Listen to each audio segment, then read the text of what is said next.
Hey, hey, hey. Good morning, everyone. Out in Alberta where the Rockies rise, Tommy Temper streaming with fire in his eyes. From a lake house glowing in the moonlight's gleam, he's the YouTube king of the widest streams. Oh, Tommy Temper, you're a great guy. Battling trolls with a spark in your eye.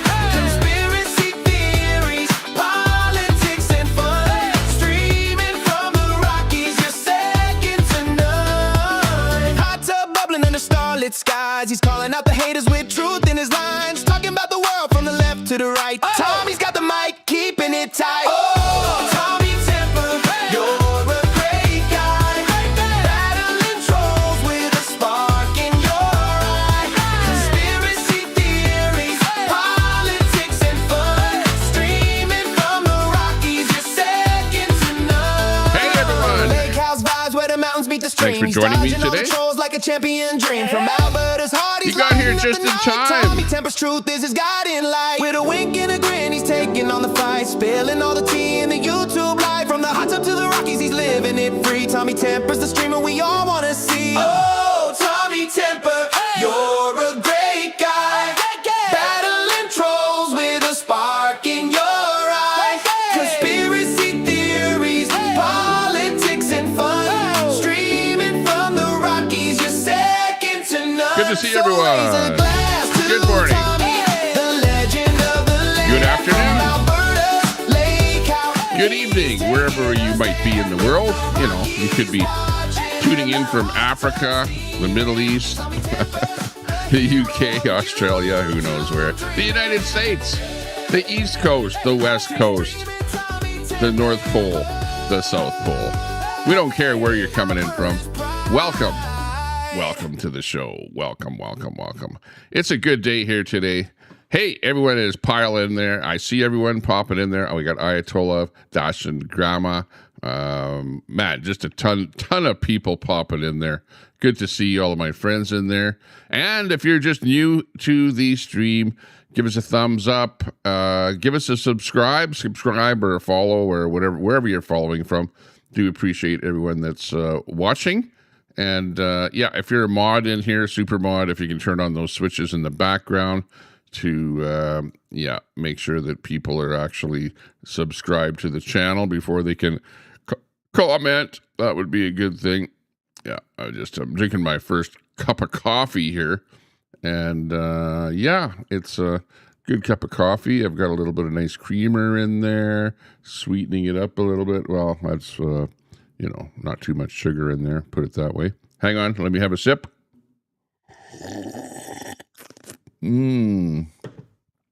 Oh, that's good. Yeah, I don't really like black coffee. Well, I better be careful with my words. This is 2026 now. People take everything that you say out of context, Yeah, back in the old days, it used to be like, how do you like your coffee? Yeah, like I like my women, or whatever, That's just flowing through my head here. Oh, Tommy, racist right off the bat here. I don't believe it. Hey, but anyways, maybe that's why nobody wants me on their team.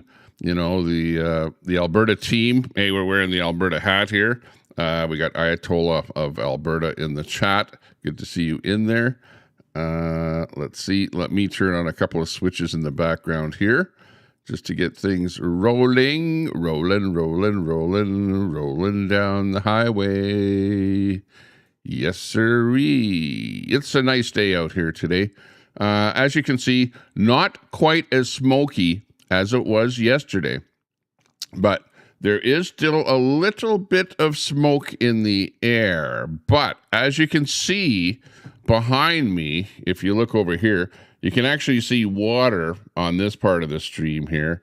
And then from this part of the stream up, normally you can see the North Shore at the other end of the lake there, but I don't see any North Shore. So we still have a little bit of smoke obscurification. Is that a word?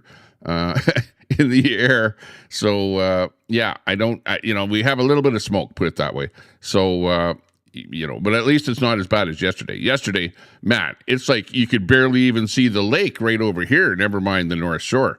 But I hope that, and it's kind of weird because first thing in the morning, it's actually not bad. But then for whatever reason, later on in the day, then the smoke starts piling in on us here and starts getting it worse. But, from what I saw with the forecast, it looked like it was lots of smoke for the last couple of days. And then it's supposed to be laying a little bit lower, today. So let's just hope that that's exactly what happens. I don't know whether or not that'll happen, but we will see, at the end of the day here, or well, actually by 12 noon as to whether or not we get more smoke in here. But it does kind of seem a little bit orangey as I look out the window here, but it's still, pretty early in the morning. It's about 8:53 here right now, just about 9 o'clock. We're starting our streams a little bit earlier here, just because, I was kind of, like I was saying to you in the past, I was waking up in the morning, having my coffee, and turning on my TV here with, of course, the first thing I turn on is YouTube. And then I, watch my genre of YouTube channels. And, sometimes I get embedded with the YouTube and, flick, whatever, watch this one, okay. And usually YouTube stuff is pre-recorded stuff that people do, and they're like maybe 15 minutes to half an hour long or whatever. So by the time you watch 3 or 4 of them or whatever, it's already like 12 noon, and like, whoa. It's like the morning's already gone, and not enough time to go live or anything like that. So we're streaming from, I'm 45 minutes to the to the west of here is where we see the Rocky Mountains. So, we're really, really close to the Rockies right here. We're in the foothills of the Rockies. You will never see the Rockies in the background of my broadcast here, of course. But if I was to hop in my vehicle and go a little bit to the west, we would have the Rockies in the background. So we're really, really close to that location. Yeah, I know, Cannabis Rex. You're like, what? Streaming from the Rockies? You liar. Put it this way. I am way closer to the Rockies than you are, like over in Newfoundland, okay? You could say that if you were ever streaming, you would be streaming, well, actually you do stream, you would say you were streaming from the Rock, not the Rockies, okay? You would be from the Rock. Newfoundland, the Rock. But over here, we're streaming from the Rockies, or very, very close to it. And there's wild horses that are just, again, 45 minutes to the west of where I am here. There are wild horses that roam wild in those hills. And I have actually seen them, with my own eyes.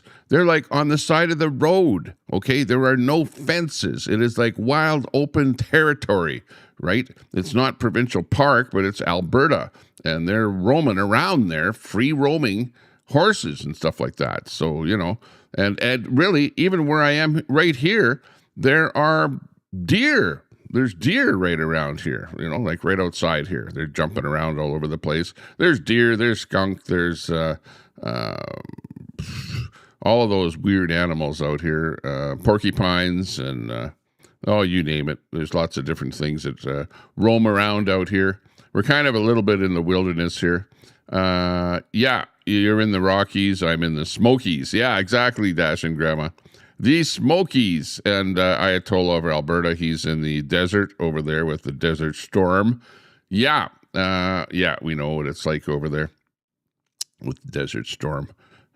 Out in the Middle East there, out in Iran, Iraq, Libya, places where it's really weird, and they ride camels and stuff like that, and whatever, drink camel piss and, for vigor. Okay, let's see what's happening here. We're going to be having a vote. We're going to be having a vote here in Alberta for all of you Canadians out there, and that vote is going to be option 1, Canada, or option 2, Alberta. So which one are we going to be voting for? Well, I'm going to be voting for option 2. Okay. And for the rest of you in the rest of Canada, Well, you won't be able to vote because the vote is only going to be happening in Alberta. So really, I don't care whether you're going to vote option 1 or vote option 2, or whether you're for option 1 or option 2. You're not going to be able to vote. You might very well go, oh, we want Alberta to stay in Canada, so I'm going to go option 1. No, you're not going to vote anything because it's going to be an Alberta vote right here, right where I'm sitting. And you're going to have to make up your mind as to which one of those options that you want to go for. But personally here, I'm going to go for Alberta because we're sick and tired of our money being pulled from Alberta and being sucked over into Eastern Canada. I know I'm harping on this whole thing. You guys hear me talking about this all the time. But the latest news, because I have to update everyone.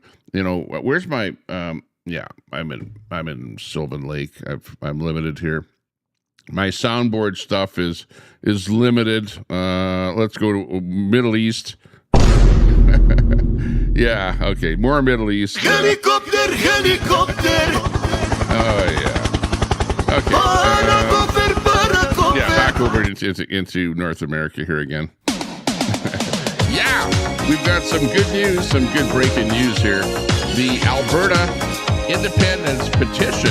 You guys all know I've been talking about this, where people went out and they got signatures from people that wanted independence, and the signatures, literally hundreds of thousands of signatures were collected. And then the Aboriginal people, I'm not going to say Native people because I'm a Native of Canada, but the Aboriginal people, those are the chiefs. Actually, it wasn't even the Aboriginal people, but it was the Aboriginal chiefs put up a blockade with their court. They went to court to try and make it so that the Elections Alberta could not actually count those signatures. And as it turns out here, that was thrown out. A liberal judge says, hang on a second there, you can't do that, whatever, and then it was thrown out by a bunch of other liberal judges. they're almost all liberal judges in Canada. But anyways, the Elections Alberta actually counted the signatures, and they just came out with the result. And the Alberta Independence Petition has now been verified, absolutely verified. It was actually the actual signatures were being collected by a group called Stay Free Alberta, which means Independent Alberta. And that petition has been confirmed successful by Elections Alberta. So thank you very much, Elections Alberta, for that. So that is some big news, which just came out just the other day. So we just wanted to update you with that. So it looks like that in October the 19th, we will be having a vote to vote. We're not going to vote for independence, but we're going to vote to vote for independence. Does that make any sense? These politicians, they just screw things around and make it really hard for anything to actually happen. It's like, we don't want you to leave Canada. So instead of voting to leave Canada, we're just going to have a vote to leave Canada. What the hell are you talking about? What's this bullshit? We're being crapped on all the time. It doesn't matter which way, Hey, Danielle Smith, it's being verified. It's being verified. We want to vote to leave Canada. We want to vote for independence, okay? That's what we want. That's what the petition was about. The petition was not to vote, okay? So he went and messed it all around there. I know that you probably put that as one of the things on the agenda for October the 19th. Because the petition wasn't verified because of the Aboriginal chiefs trying to throw a roadblock up to it. But that's been thrown out now. So you know what? We can actually vote to leave Canada. So let's change that. if you had any kahunas at all, you would actually change that, and we would have a vote for independence and quit this bullshit about having a vote to vote, because we're sick and tired of that crap there. I'll tell you that right now. Let's move on to the next thing there. Anyways, that's the latest thing happening here in Alberta. Over here by the Rockies, right near the Rockies, in the foothills. Okay. Let's hear this one here. Oh, hang on. That's just a nice sounding song. I love it. We're playing the pan flute over here by the mountains.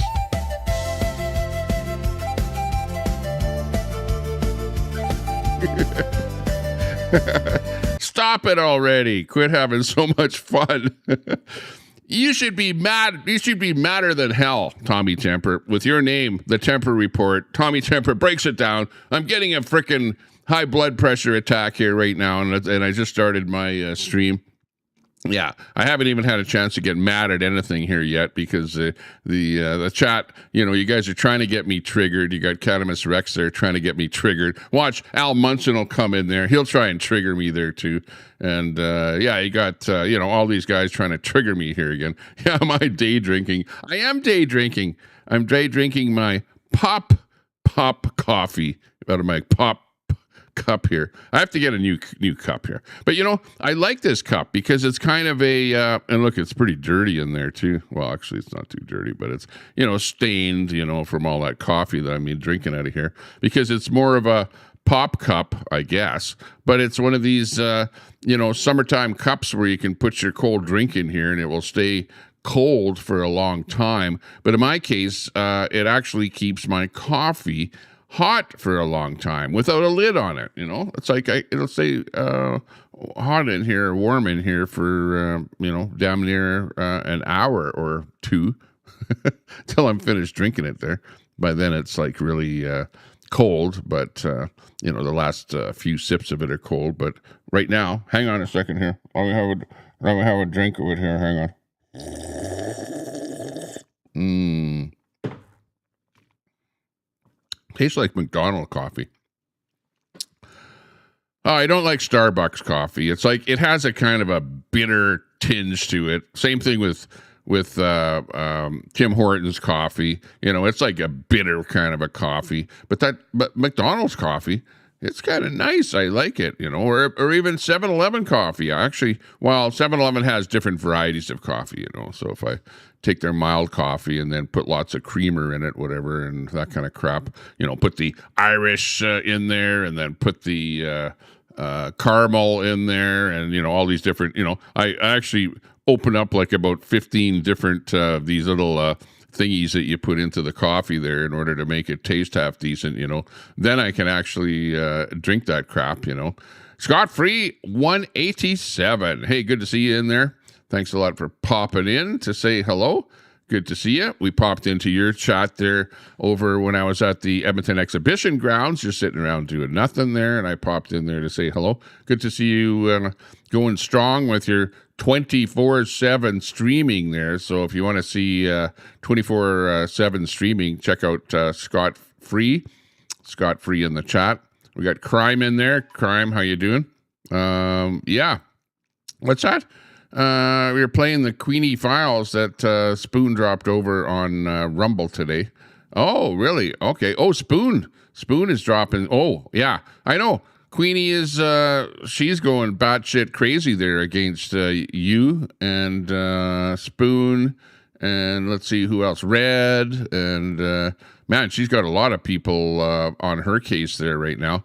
I don't know. Well, she does talk about me, and it's like, yeah, I basically made Tommy Temper who he is today. I was the only one on Zello that did anything on Zello, like if it wasn't for me, the universe would not exist, like that's her basically. It's like, did I forget to talk about me? Did I forget to give myself a pat on the back? Did I forget to tell you that, life would not exist without me on the planet, like, come on.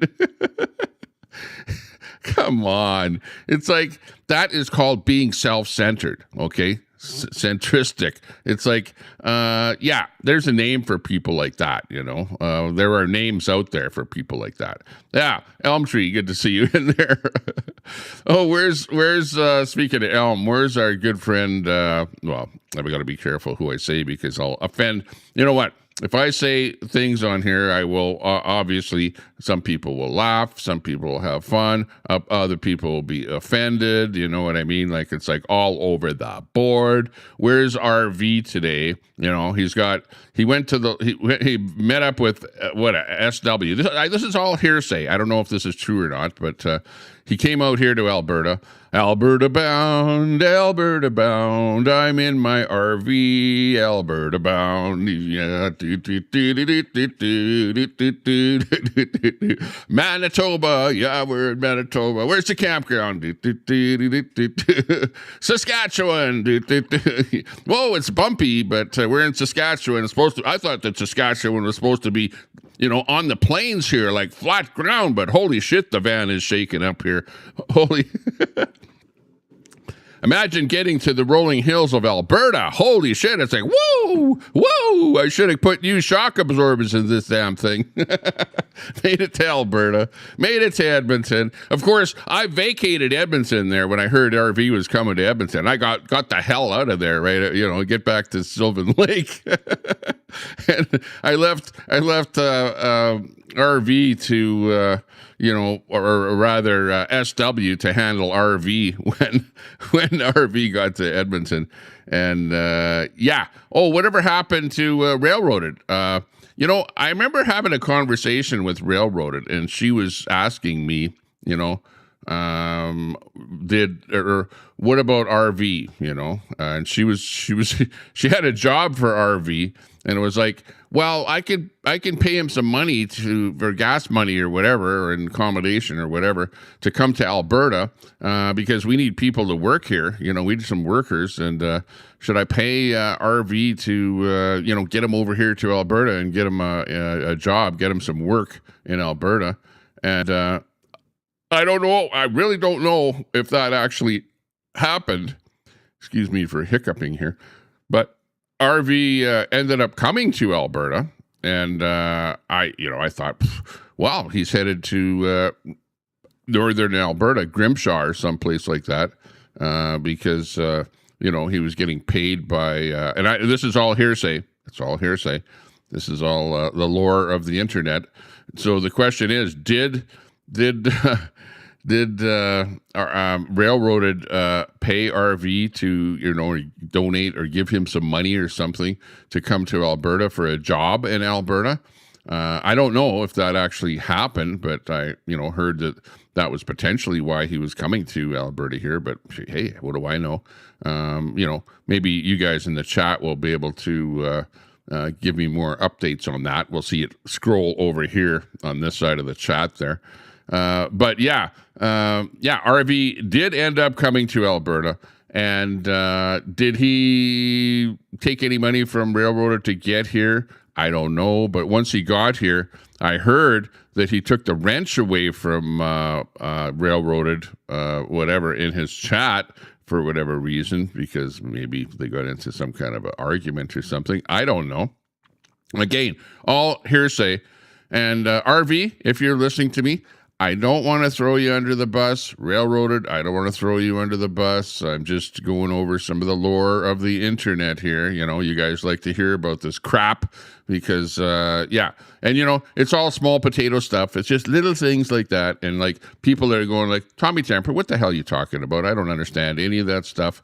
I came in here. I want to hear about Alberta independence, or I want to hear about, you know, what Trump is up to these days, or whatever, you know, and or what's happening in Russia with, you know, the bombing of the of the Amazon of Russia, the wildberry operation there, which we'll get into that here in a minute. Here, the latest on that.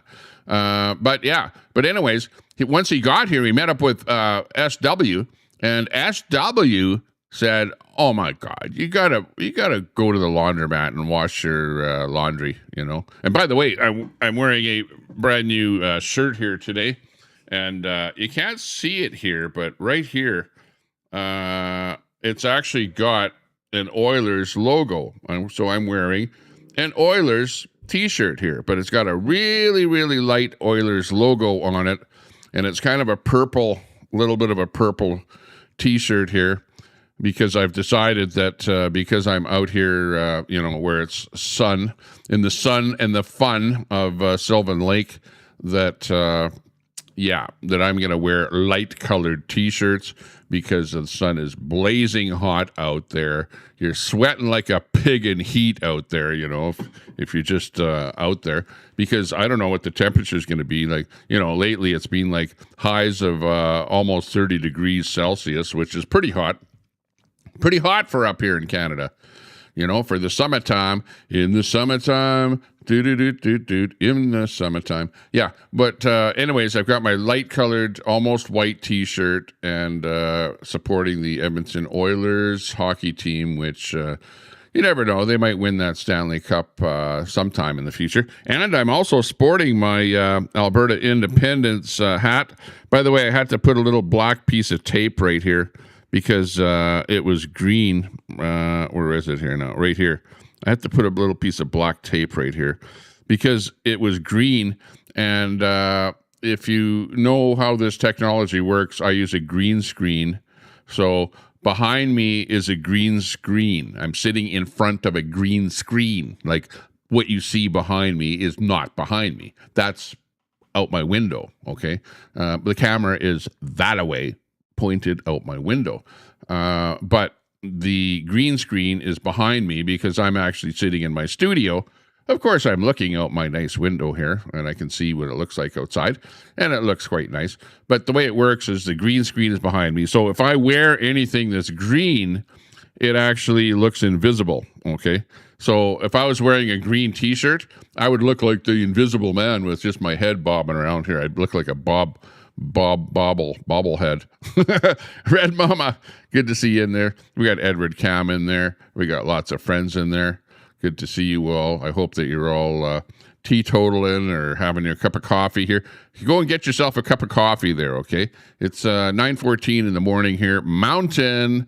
Are we on daylight time? They keep changing it. It's either mountain time, mountain daylight time. I'm pretty sure it's mountain daylight time here is what we're on. Isn't it? Mountain daylight time? I don't know. But this is the last time that we're changing. We're now going to stay on whatever the hell time it is now. The government of Alberta has said, screw this bullshit about changing your clocks back, fall behind, spring forward. Yeah, I remember that much of it, but I used to be in the clock business, believe it or not. That was actually my livelihood, where my job was to change the time on clocks. Can you believe that? What the hell kind of a job is that, Change the time on clocks. So, the busiest time of the year was like twice a year, I would go running around all over the place, hop in my car, run here, run there, go there, and change the time on clocks all over the place. It was the stupidest thing ever. But hey, it was a living. And like our contract for the company that I work for were some of the biggest clocks in town, those big clocks, like the post office clock, the big giant ones, like Big Ben, ding, dong, dong, dong, like it was my job to change the time on that clock, So I'd have to climb up the tower, all the way to the top of the tower, hang with a rope or something, in behind the thing there, risk getting jammed in between a bunch of giant gears and shit like that, and try and tweak the thing to go an hour ahead or an hour behind or whatever. Yeah, I never really told you that part, really, I don't like to talk about my past. It's very, very rarely will you ever hear me talking about my past, okay? Because, the chat uses it against me. Like Catamus Rex, she'll be going back over to her channel right away and going, oh, Tommy Temper just admitted that he was into time, like, oh my God, he was a time addict at one time, I was into tweaking clocks back and forth, like keeping the world on time. Because back in the day, this is even before electronic clocks. They were mechanical, right? In the old days, clocks were mechanical, okay? And they were spring wound, electric motor, they were the type of clocks that, like your grandfather clock that had the pendulum and the pit and the pendulum and, stuff like that. The axe swinging, the giant clock with the axe swinging. And I had to whoa, my neck, holy shit, that axe almost got me there when I was just trying to tweak the time on the frickin' thing. But anyways, you can't make this shit up, honestly. But what does that have to do with anything? It doesn't. It doesn't have anything to do with anything other than, as I was saying, it's 9:17, and the time is going to stay the way it is right now in Alberta. So wherever you live, if you're on this daylight saving time stuff or regular time stuff, get rid of it. Just throw it out the window. You don't need that anymore because it really doesn't matter. Because you don't have to burn the candle anymore in the winter time, it doesn't really matter whether you have more light in the morning or the evening or whatever in the winter time or whatever. And of course, there's lots of sunlight in the summertime, so you really don't give a shit what the time is in the summertime. But we're getting rid of that, daylight saving, regular time, whatever. And I think we're about 7 hours after Greenwich Mean Time or something. That's the time standard that I'm on here, right where I'm at here at the lake. And doesn't it seem like it's starting to get a little more smoky? I'm just looking there, and right here, there's not as much distinction right here between the lake and the North Shore up here. You can't even see the North Shore. But as it gets smokier, then we won't even be able to see the lake in here. But you can still see the waves on the lake there. So I think that it might be getting a little more smoky as time goes on here. What's going on here today? Big party going on later today. There's going to be a big party, huge party. So we're going to be attending a huge party later on. Because it is Saturday, and Saturday is the time to party. Let's see, what happened there last night? Last night, I was out and about on the golf cart, and I actually posted a short video on my Facebook page. And if you're at all on Facebook, go over to Tommy Temper. Just do a quick search for Tommy Temper. You'll find me on Facebook, and you'll see that if you're an addict of Facebook, that I do post little videos on Facebook. And there was a pepper spraying out here at Sylvan Lake. Oh my God, Little Sylvan Lake is turning into the big city here now because there's pepper spray action going on and little factions of gangs and stuff like that fighting each other, and the pepper spray coming out. And there was even some talk of some guns. I was just, this is rumor through the rumor mill. But as I was talking to people last night, talking to the pepper spray gang and stuff like that, the pepper spray gang. And there was talk of some kind of gun action there last night, like BB guns or pellet guns and stuff like that. Not quite bullets. We're not quite to the bullet level out here in the small town in Alberta. There's no bullet shoot whizzing around my head here lately here. But apparently there was some talk of pellet guns and stuff like that. Yeah, Susan K. Whoa, Susan. That would be conjecture there, but yeah. Apparently, Queasy's having some kind of a yard sale or something. I don't know if she's actually having a yard sale. I don't know about that, but she's definitely divesting of some items.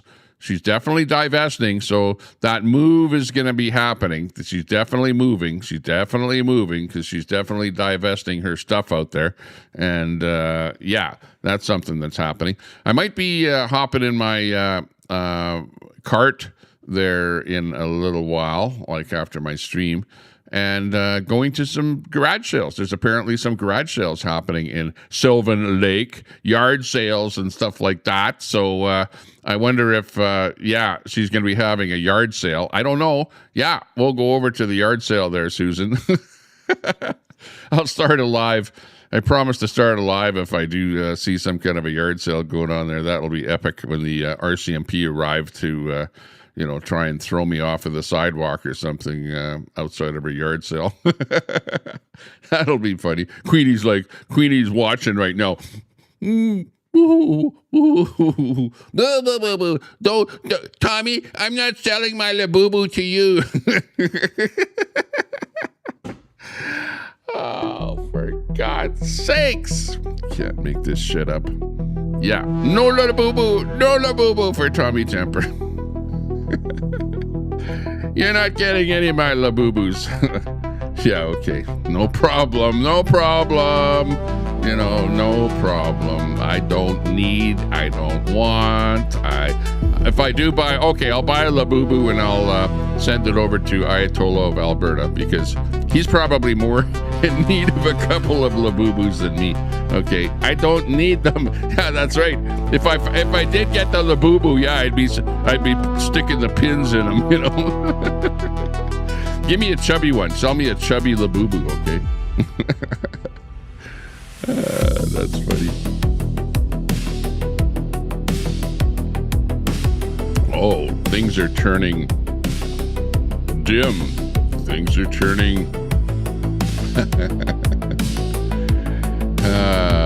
They're turning dark. They're looking dark. They're looking dark. Here in Sylvan Lake. How's your morning going? How's things going with you there? I'm feeling terribly well today. Terribly well. Terribly well. Let's take a look and see what's happening in the real world out there. What's going on there? Russian workers flee in panic as Ukrainian long-range drones attack the Wildberry Logistics Center in Yekaterinburg in the Sverdlovsk region of Russia. So they're hitting like all kind of things all over the place. We got this little report coming in here. Apparently the drone, this particular drone, what? Did it miss the building by a little bit there? It looks like something burning off to the side of the building there. It looks like the parking lot or something there. So yeah, this just coming in from Yekaterinburg in Asia on the eastern slopes of the Ural Mountains, right next to the western Siberian plain. This is a hell of a long ways away from the Ukraine. So yeah, they're definitely they've got those long-range drones on the go, and it's not looking good. What are they? Does everyone wear purple in the Wildberry center there? It looks like they all wear black and purple there. Those are the colors of the Wildberry workers there by the looks of it. But yeah, some action going on there in Russia. And actually, let's just take a look at there's actually out what's known as you know how they have bingo cards? They had bingo cards for the refineries in Russia. Now we've actually got a bingo card for Wildberry warehouses. This is how the war is going here, where you can judge the war by the bingo card here, and we can see how many Wildberry warehouses have actually gone up in flames in Russia. There's number one is on fire, number two, number three, number four.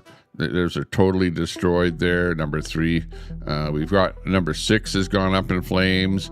Now we're seeing number 10. Number 13. So the Russian wildberry, which is akin the same as Amazon, right? It's like an Amazon type business in Russia, and it's the number one business in Russia with huge warehouses at various locations in Russia.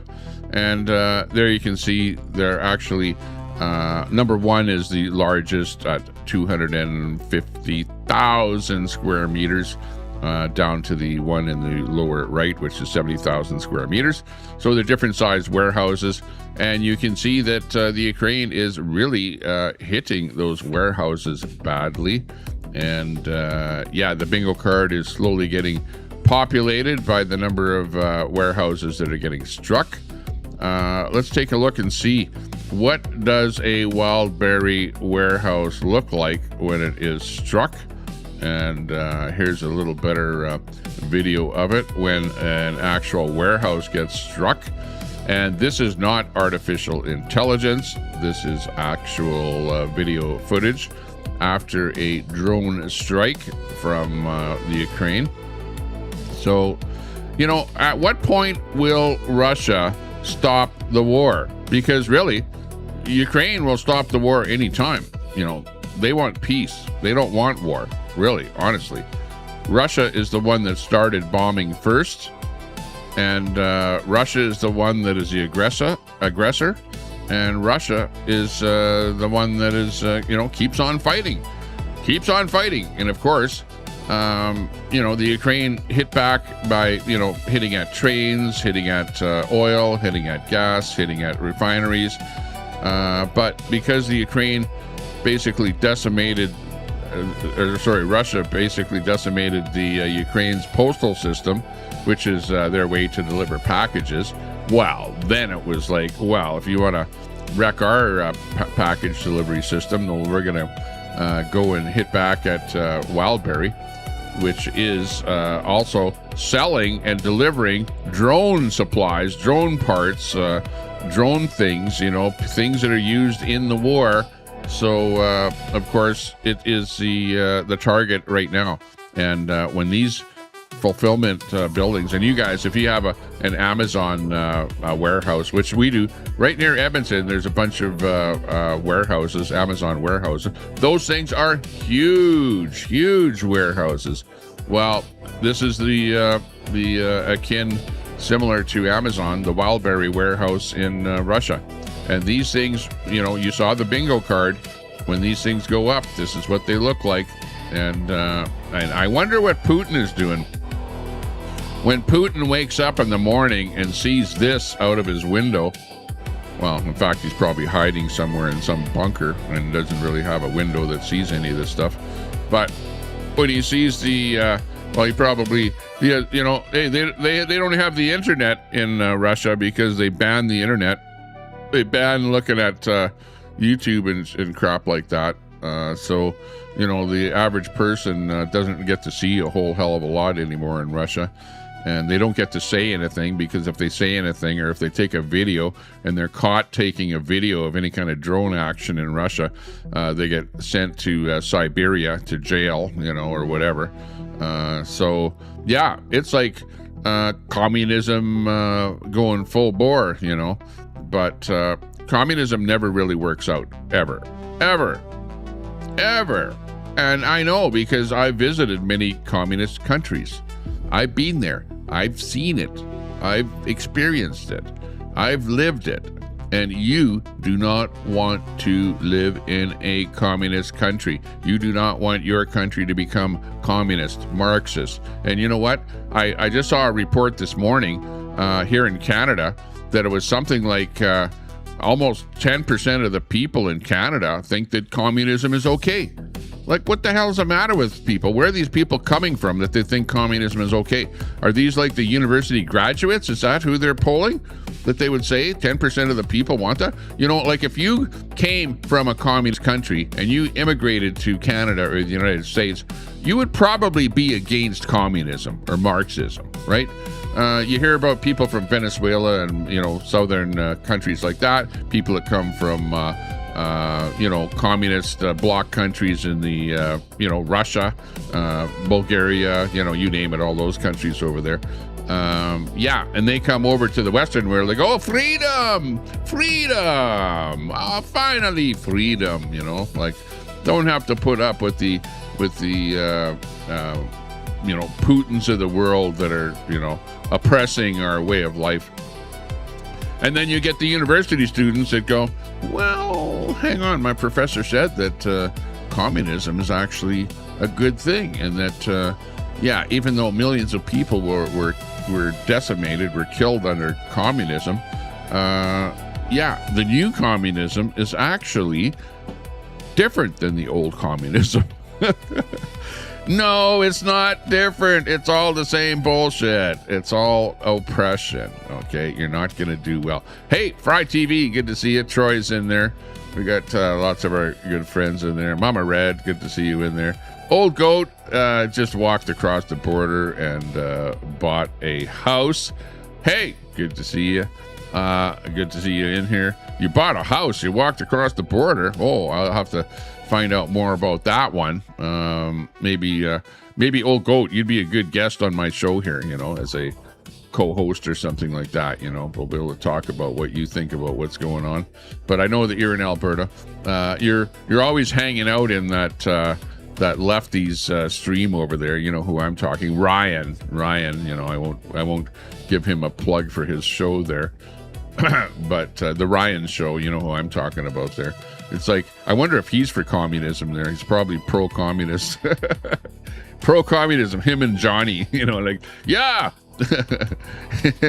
We're moving to Russia. Yeah. We're podcasting from Alberta, but we're thinking of moving to Russia. Yeah, good idea, Ryan and Johnny.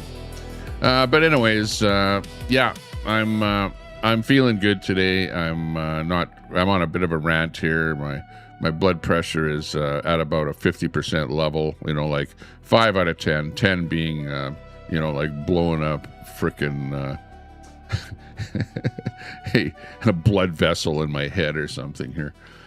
Okay, let's see what else is happening here in the world. Kuwait, military hostile drones have struck the Al Abali crossing. So you've got Iran is sending missiles over to areas where the Americans have military bases, whatever stuff like that going on there. The U.S. Central Command, let's see what they have on the go here. Here's the latest on the U.S. Central Command. Here's the story coming in from Fox. Let's bring this one up here. Let's see what's happening over in the Middle East from the American side of things. What do they have to say about what's happening in the Middle East? Got some breaking news right now. The Strait of Hormuz has been, of course, been a big sticking point in the negotiations with Iran. So right now in Islamabad, talks are underway. And this is a live look of the strait, shows how much traffic is being limited as Iran tries to control. Not much going through that little choke point there. Moments ago, CENTCOM announced that 2 U.S. Navy-guided missile destroyers conducted operations to begin clearing mines in the strait. That is happening right now. For more, let's bring in former Energy Secretary and former Texas Governor Rick Perry. So I just want to get your initial thoughts on this, that CENTCOM is saying they've sent in 2 Navy destroyers now to set the conditions to clear the mines. What's your observations from Hang on. They're clearing the mines. The oil's not going to be flowing too soon over there. And I was just looking at a graph of U.S. oil reserves in the United States, and the graph is on a downward slide. So oil reserves in the United States are actually going down, and the price of oil is going up. And there is no agreement with Iran to open up the strait to allow more oil to flow into the world. So, in the United States, in Canada, we're faced with rising oil prices. The barrel of oil, both WTI and also on the European side, are going up. I don't know what the WTI price is here, but last time I looked, which was yesterday or the day before, which was about $90 a barrel. So it's definitely, it dropped down to about $70 a barrel, right? That was the low one. And they go, yeah, we got a deal made with Iran. But now it's like, well, Iran is still fighting back, And at the moment, the whole thing is that you can bomb the hell out of Iran, just bomb the hell. But really, is it going to really stop Iran from bombing if they have a big stockpile of launchers and bombs and drones and all kind of crap like that? It doesn't take much to stop a ship from going through the strait. All you need is one drone, one boat drone or one aerial drone to hit that tanker, and it's out of commission. It's just a big sitting target. It is the hardest thing to move through a strait of water, and that is just a little strait there. So you can bomb the shit out of Iran, but still, you have to pretty much extinguish them. Take them right out completely. Take the country out. Take those the Islamic regime right out of power, which is going to be extremely difficult to happen. And until that happens, you're not going to be able to stop the ships in the strait from getting bombed by Iran. Sure, you can go in there and eliminate the depth charges or whatever, not depth charges, but the bombs, whatever you want to call them, clearing the mines. Okay, the marine mines that are in the strait. You can start doing that, but that's only part of the problem. That's only solving part of the problem. The other part of the problem is Iran itself. And this is a really touchy situation. And before this war started, Iran basically was allowing all the ships to flow through there. Oil was flowing through nicely before this whole thing started. And now the U.S. is in a situation where, Iran actually now wants to charge, let's say that everything stopped right now. Iran is going to say, well, we want to charge money now for any ship going through the strait. Whereas before the war, they weren't wanting to do anything like that. So it's like it's a pretty tough situation that Trump has gotten the world into here right now, because the oil is not flowing. The amount of strategic reserves in the United States is down. And now you've got in Canada here, the premiers in Canada are trying to get our illustrious leader, Danielle Smith in Alberta, to put the screws on the oil coming out of Alberta to Trump, to force him to drop his tariffs on the shit that is coming from Canada to the United States. So this is a complex situation all around, in between tariffs and wars and all kind of crap that's happening all over the world. It's pretty dicey out there. From that. Well, this is the type of activity that needs to happen, quietly, thoughtfully, forcefully, imposing, keeping that international waterway over. One of the things that's going on here, Aisha, that's really important for everybody to understand is that the Iranians are trying to change the rules of the game, turn this international water into controlled passage, a zone of controlled passage is the wording they're trying to use. And you can bet China's watching this very closely, because obviously if the Strait of Taiwan even makes this more interesting from the standpoint of future movement of oil, processing computers, semiconductors, and just overall trade. So absolutely what's going on there in the Strait of Hormuz is incredibly important. It's kind of a test case, though, for what can go on in these other maritime choke points.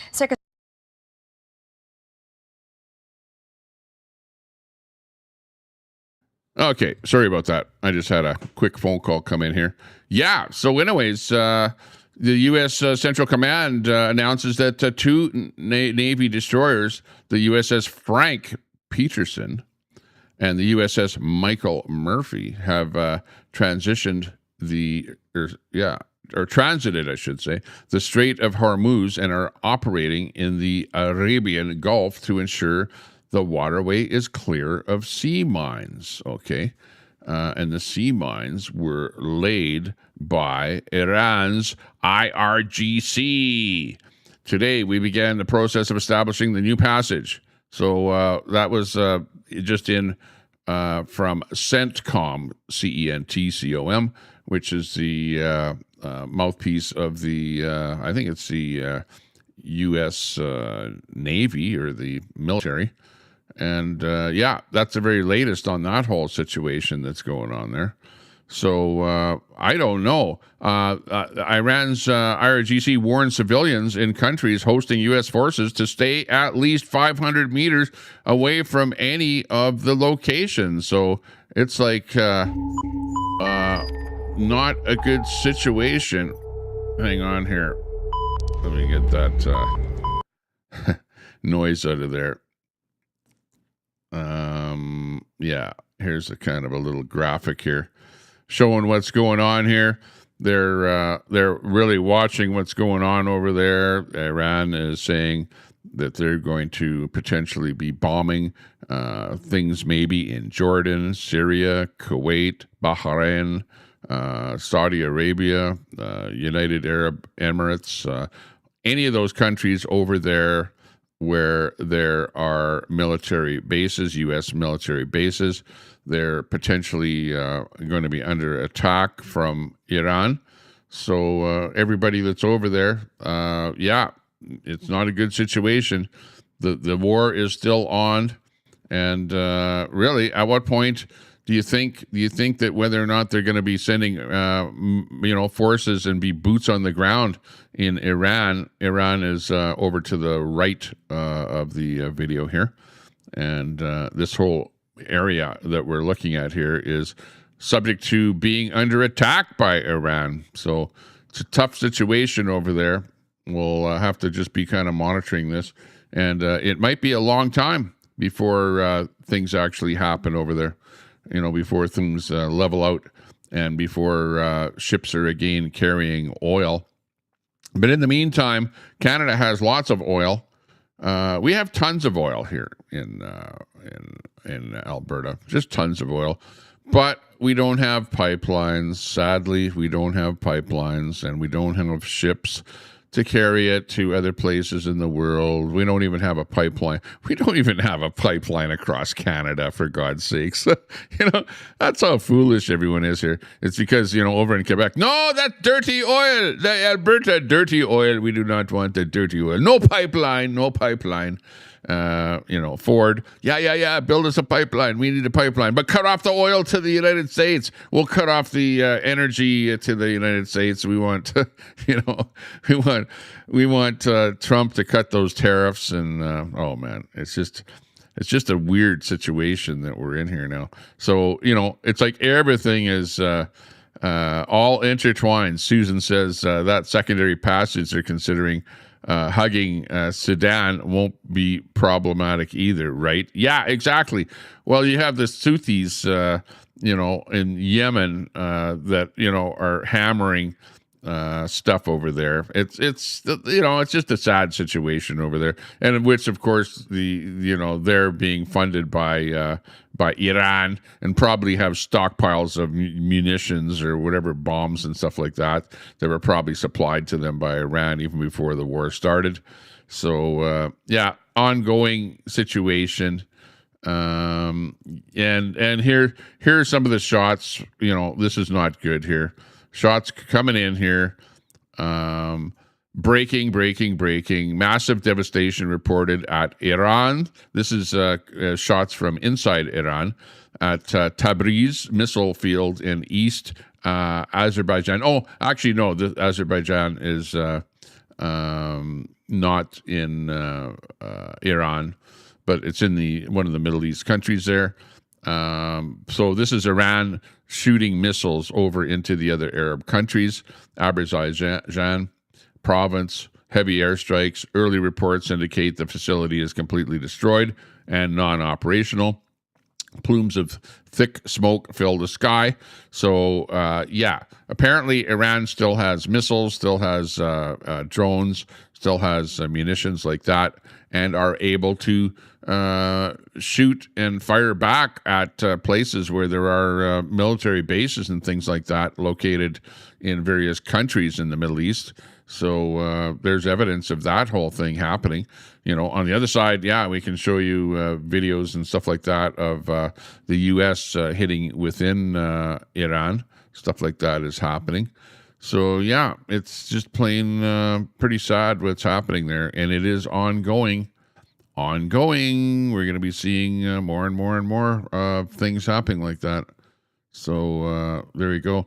Back in the United States, quick story in here from the United States. We've got this story coming to us, which is ICE. What about ICE? I know some of you are like, oh, I hate ICE, and other people are, I like ICE.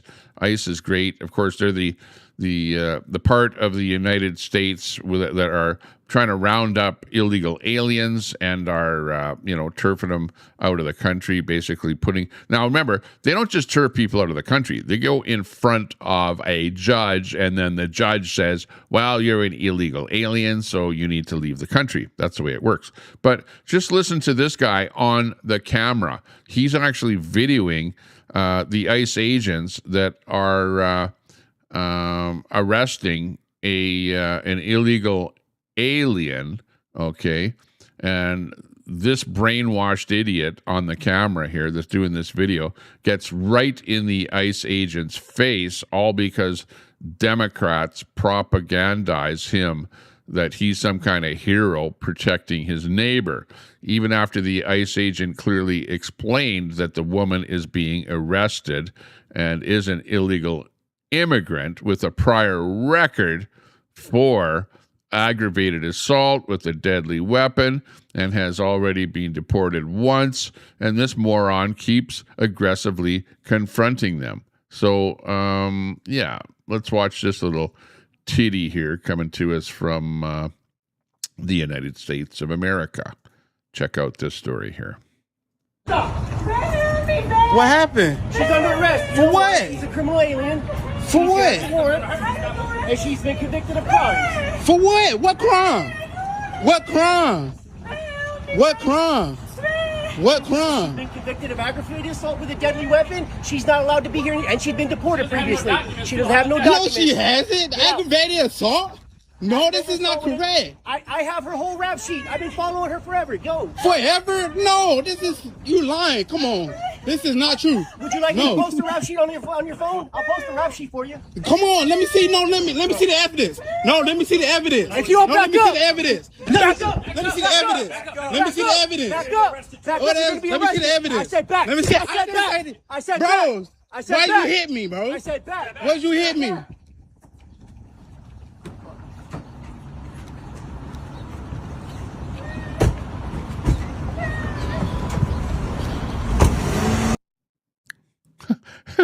What an idiot. It's like, those people on the left, it's like, we're trying to protect the world. We don't know what's going on. And there's somebody that's being arrested, and he's clearly being told exactly why she's being arrested. And he's like, where's your evidence? Where's your evidence? What you doing? What you doing? And if the guy had a gun on him, like, remember there was another guy there that had a gun on him, whatever, trying to protect some woman or something like that, and then they go, he's got a gun, and then all of a sudden, boom, and then the guy is like, gone. Like, this is like crazy. Dimebag Darren coins in the chat. Hey, how you doing there, Dimebag?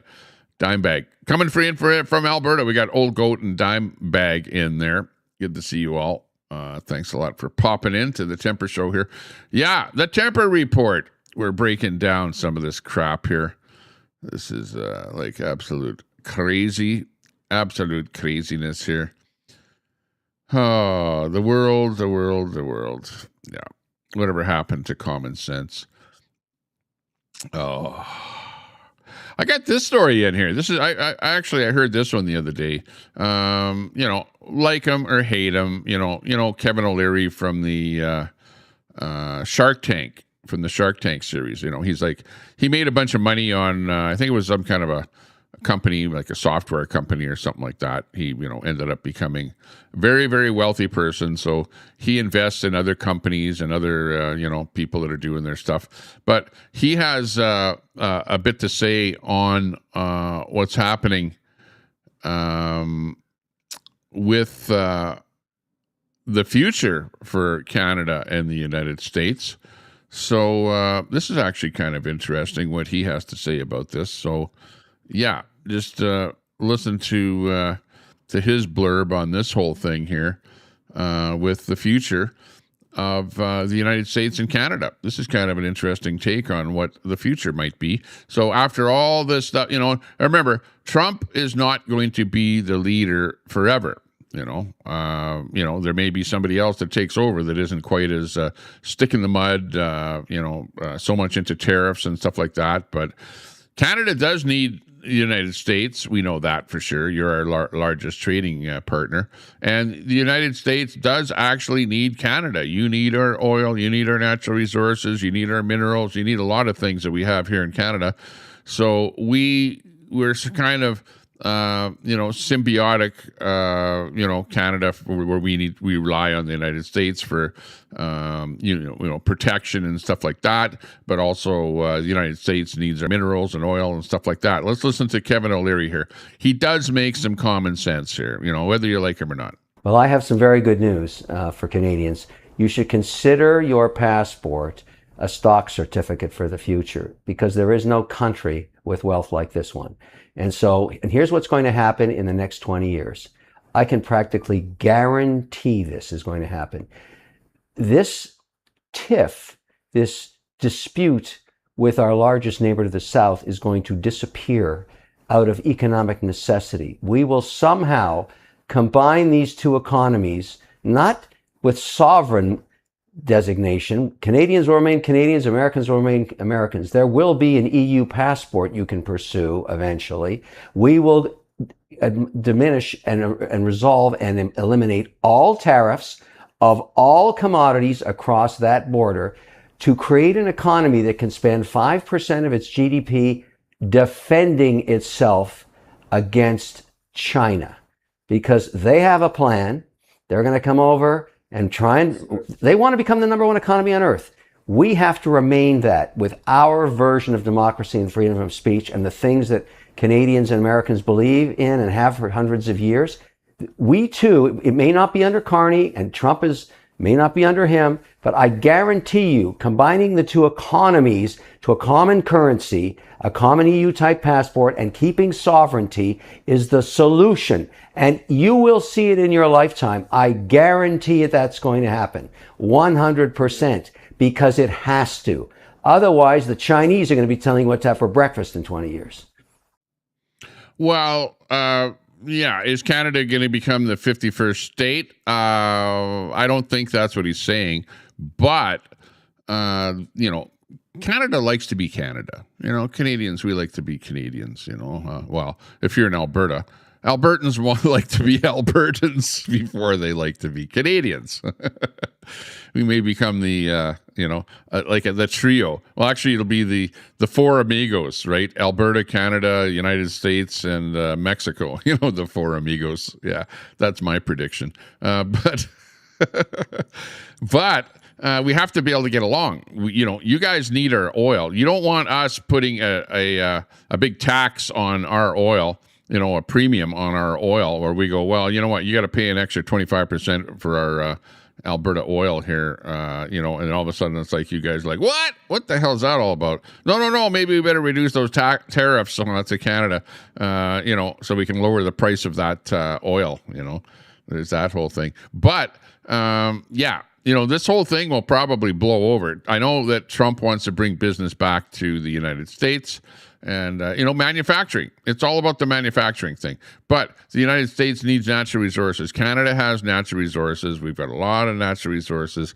I would like to see way way more manufacturing in Canada, way more, instead of just selling our natural resources. Let's, use our natural resources to produce those Chinese widgets and stuff like that. We should have 3D printing factories producing all that crap that you buy in your dollar store, all the little plastic bullshit stuff there.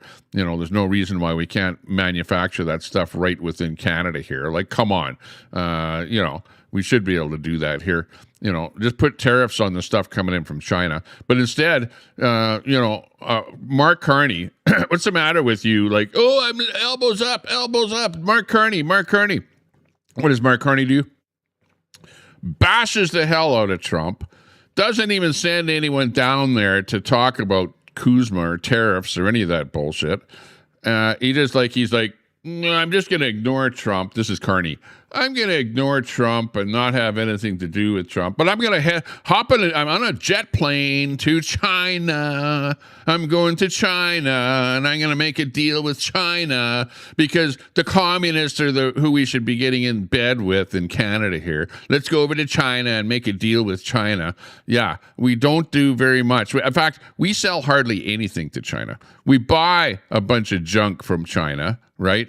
And really, we should be manufacturing the widgets here in Canada, and we need to be able to make deals with the United States.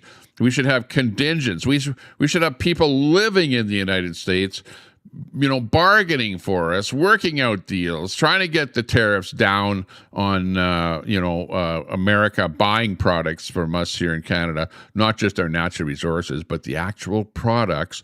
Get rid of this stupid, in Canada, we have this milk cartel. It's like a Mexican cartel up here. They've got the milk industry is like cornered, and they've got such high tariffs on anything coming into our country regarding chickens, eggs, milk type products. And that's why the dairy products in Canada are so expensive. Why do you think it's so expensive to buy anything milk related anywhere in Canada? Because there are cartels that they force farmers in Canada to pour literally thousands of gallons of milk down the drain so that they're not brought onto the market in order to keep prices low. They're propping up the prices of that crap in Canada here. We're paying through the nose for that stuff, and the cartels are preventing any product like that. Well, it's like, yeah, you can bring a little bit of your product into Canada, but after you reach a certain amount, then it's like 400% tariff. I'm not kidding. The number 400% is not made up. It's like, bring a little bit of milk or whatever in from the United States, and then after that, 400% tariff on it, which who the hell in their right mind is going to pay 400% more for something in Canada when you can buy the slightly inflated cartel price? We got to get rid of those cartels. But the problem is that the milk cartels are embedded in Parliament, in the federal Parliament, where Carney, as soon as he got into office, they passed a bill protecting those cartels. So instead of leaving it open to get rid of the cartels, and that's what Trump is really fighting about, right? When you hear Trump saying, well, we don't like those Canadian cartels because they're hurting our farmers in the United States. Where's my Trump wig here? Hang on. I'm going to put my Trump wig on here to do that one. Here's my Trump wig. Well, unfortunately, I don't have the right colored wig here for Trump, so I'll have to put on my... Apparently, Trump is, I always talk about these blue-haired women. Well, the blue-haired women, they're so woke. They're really, really, really woke. And, we don't like that woke stuff. We're going to kick them out of the military. But we don't like those Canadians with their milk cartels and stuff like that. And they're tariffing us 400%. It's like way too much. And they got to get rid of that cartel. And because of that, we're going to tariff all of that crap coming in from Canada, like 50% right across the board. The lumber, we don't need their lumber. We don't need their cars. We don't need their aluminum. We don't need their steel. We don't need anything from Canada because we can do it all ourselves right here. Don't worry about it. Hang on. What about the oil? Trump, what about those 2 million barrels of oil coming in from Alberta? Well, on the other hand, the oil, we'll take the oil, though. Yeah, exactly. Oh, man. Holy shit. I didn't think I would do that. Yeah, but anyways, at least they didn't put on my, remember, we have hate speech laws in Canada, so I can't use the LGBTQ wig that I have in the bag over there. I don't think I can put that on anymore in here in Canada, make fun of that whole community, because they'll hit me up with a hate speech. The RCMP, the RCMP will be banging on my door, for God's sakes. FBI, open up! Oh, are we going to get into that? Whatever happened to Brett? Brett, where are you today? Come on, Brett. Fuck all the fucking way off. I know. Brett's always somewhere in the background there. Now, fuck off. Yeah, okay. Thanks a lot, Brett. Good to be your friend, you know. I'm always saying, Brett, I'll be your friend. We'll always be friends, won't we? Brett, won't we be friends? Now people are starting to figure it the fuck out. Yeah, I know. There you go. Because Tommy is telling you the way it is. This is, again, my point of view. It's not Brett's point of view. It's my point of view. So just remember that. Birdie, hey, Birdie to tweet. Good to see you in there. Wow, we got Bob in there. We got lots of people popping in here. Has anybody else felt that putting a lawn sign on your lawn, mine just cause your house to be targeted by the idiots? I actually have a lawn sign on my house. I have a lawn sign, and I'm not really targeted at all. Let's see. Well, you know, I did get into a altercation with a guy, with a bit of a fight there, but, one punch and I won the fight. After I was attacked like about 3 or 4 times, and my phone knocked out of my hand twice. Then I ended up giving the guy a punch, and one punch was all it took, and he decided to go, whoa, Tommy, I didn't know that your punch would knock the wind out of me like that, but I'm kind of built like a linebacker, so don't mess with me, that's all I can tell you. Don't mess with Tommy Temper. What else was there? Oh, I'm pretty well known, by the way.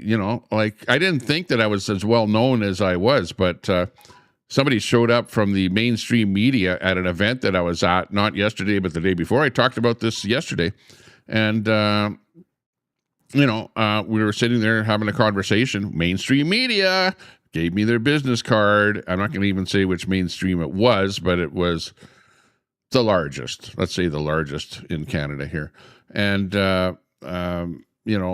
they gave me their card. I won't out who it was or anything because I don't want to get them in trouble.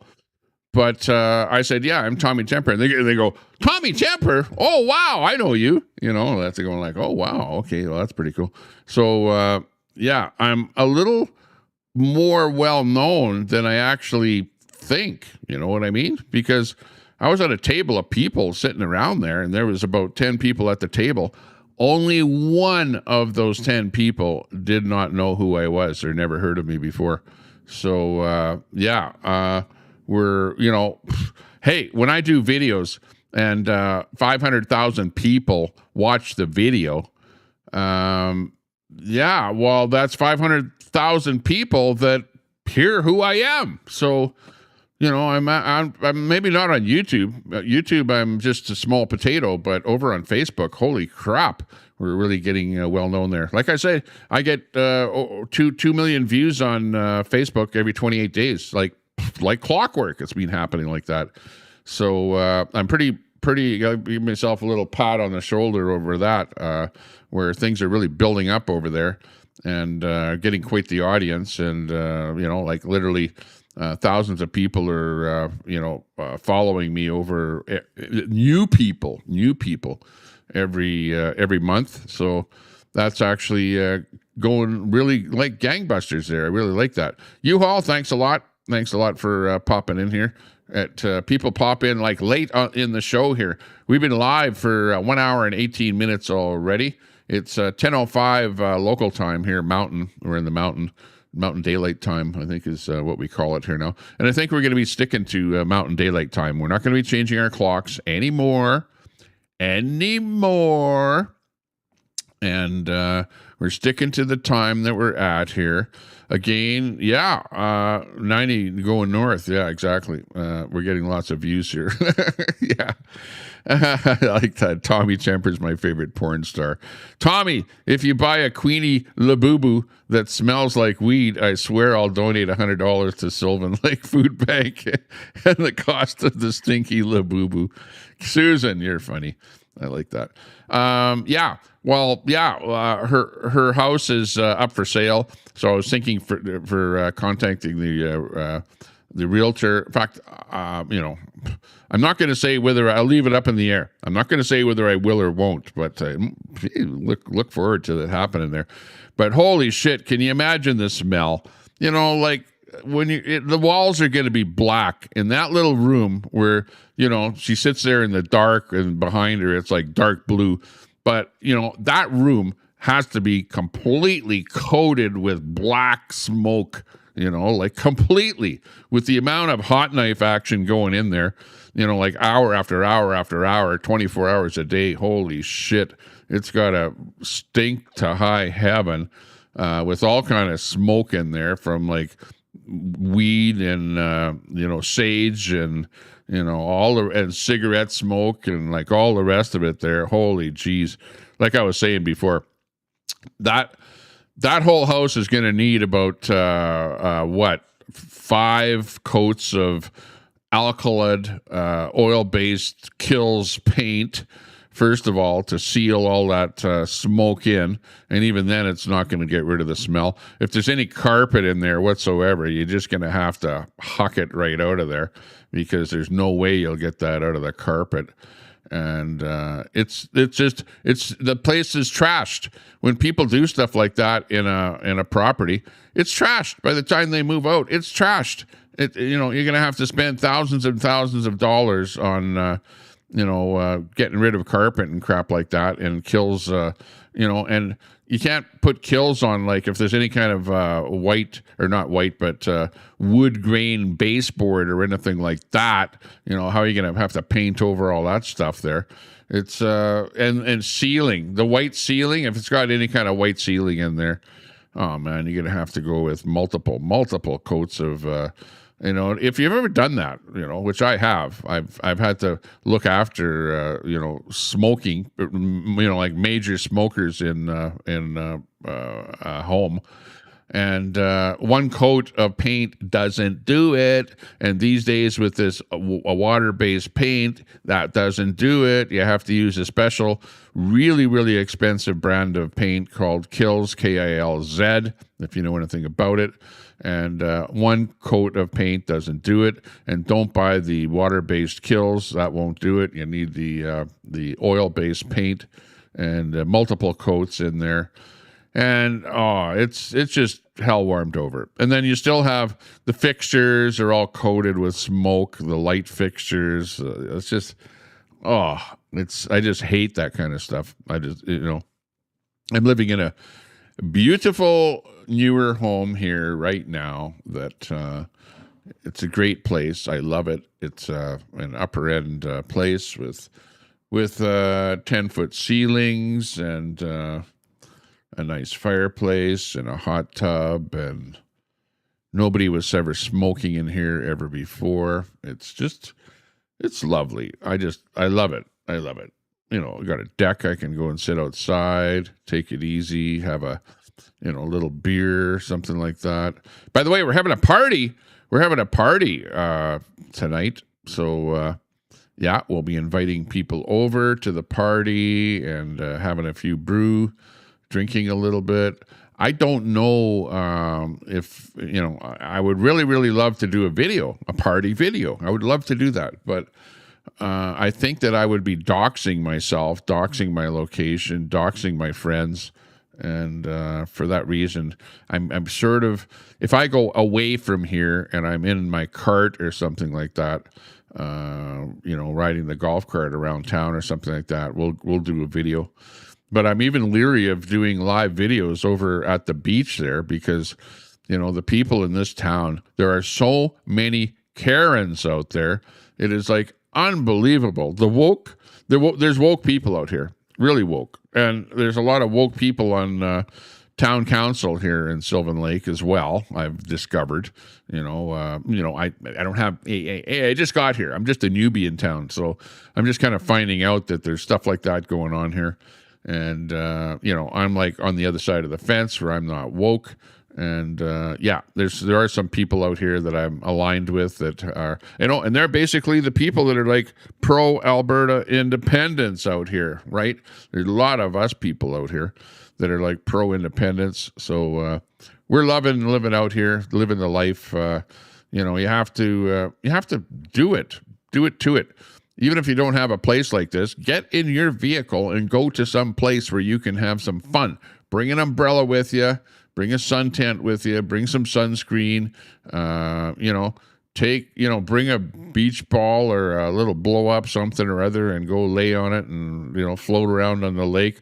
Don't go out too far. Don't float out too far, because, unless you have a life jacket or something, because if you float out, like if you fall asleep on your whatever, your floaty, and then you wake up and you're like in the middle of the lake or something like that. Don't do that. Don't fall asleep. But get out there and have some fun. Have some fun in your life. Don't just sit at home on your couch and mope and go, oh, those separatists, I'm, eating chips on your couch. Oh, those damn separatists, they're trying to ruin our country. No, get out there and do something. We're out here and we're protesting. I'm kind of a protester. I like to, but early on in life, I didn't give a shit about politics. I didn't care about left, right, center, liberal, conservative, Republican, Democrat. I didn't care. When you're young, you don't care. And that's why people go, well, where are all the young people? They don't give a shit. That's why there's no young people. When you go to these events, it's like old middle-aged people and older people. That's what you see, because they care about the future. They care about their life. They care about the life that their children are going to have, about the future generations, about the things that they're going to have, right? But the young kids, you live for the day. It's like, yeah, I'm going to smoke, I'm going to do drugs, I'm going to do whatever because I'm going to live forever, and I don't give a shit if I have a house. As long as I can buy a car, I don't care about where I live or anything like that. I can just, rent an apartment off of Brookfield or something, or off of the NDP. I'll just rent an apartment off of the NDP. And, I don't even care about a job because I can just go on welfare and get some free money, okay, sure. That'll work well for you in the future. Wait till you get your girlfriend pregnant and see what happens then, It's then where you start going, oh, my God, I have a child to look after. Oh, man, I can't afford diapers. What am I going to do? Holy jeez. But you get more money when you're on welfare with every kid that you have, So there's always that, that's a plus, I guess, Have more kids, right? Produce more offspring, more harmonics, right? And for every harmonic that's out there, you get more money from the government. There's always that thought, I guess, Hey, that's part of the socialist thing.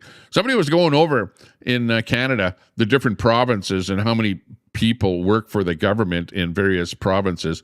And I think we're about 30% in Alberta, but you have lots of other provinces out there where it's like 50% plus of the people work for the government, and that's a no-no. You don't want to have any more than 30% of your population working for the government, but lots of other provinces across the board, check the numbers on that, work for the government. So shame on you if you're working for the government and you live in some other province out there, because you're siphoning off of the taxpayer. Because let's face it, when the government says, yeah, we added more jobs to the economy.